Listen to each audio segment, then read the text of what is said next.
arrested. 34 counts of falsifying business records. Aftermath of Iran's attack on Israel. We have a shared responsibility to work for peace. Woman killed in confrontation. We lost 2 heroes tonight, 2 men who answered the calls of duty.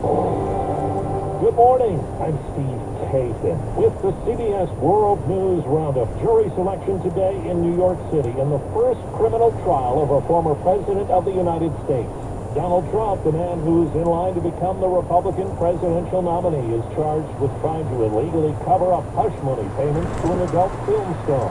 Trump spoke moments ago outside court. This is really an attack on a political opponent. That's all it is. The prosecutor is Manhattan District Attorney Alvin Bragg. We cannot and will not normalize serious criminal conduct.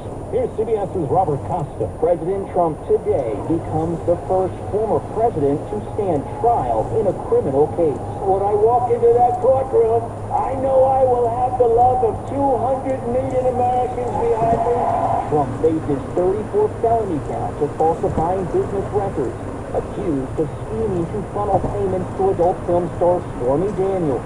Prosecutors say it was an attempt to stop an alleged past affair from becoming a scandal just before the 2016 presidential election. The lengthy juror questionnaire poses 42 questions, including if they've ever attended a Trump rally or if they follow the former president on social media. Trump's team is expected to use jury selection to argue he can get a fair trial in Manhattan. And sources say they will likely push to move the case elsewhere. On Friday, I questioned Trump at Mar-a-Lago. What are you watching as jury selection begins in New York? You know, jury selection is largely luck. It depends who you get.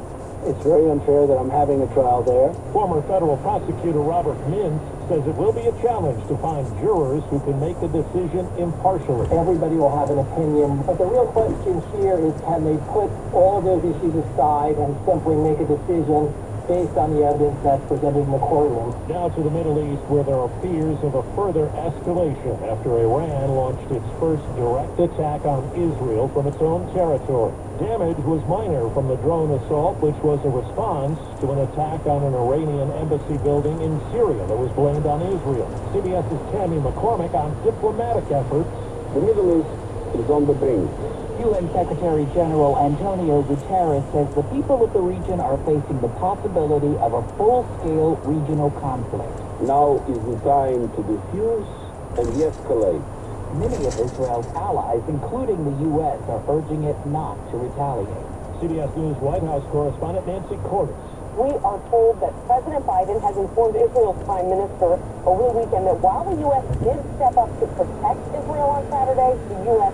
will not participate in any retaliatory strikes on Iran. President Biden spent the past 36 hours on the phone with world leaders, including the heads of the G7 countries. They came down hard on Iran, releasing a joint statement saying, quote, Iran has further steps toward the destabilization of the region and risks provoking an uncontrollable regional escalation. On CBS Mornings, White House National Security Communications Advisor John Kirby. Israel proves that it's not alone, and they prove that they're militarily superior to Iran. So you ought to consider what that success actually means in the region.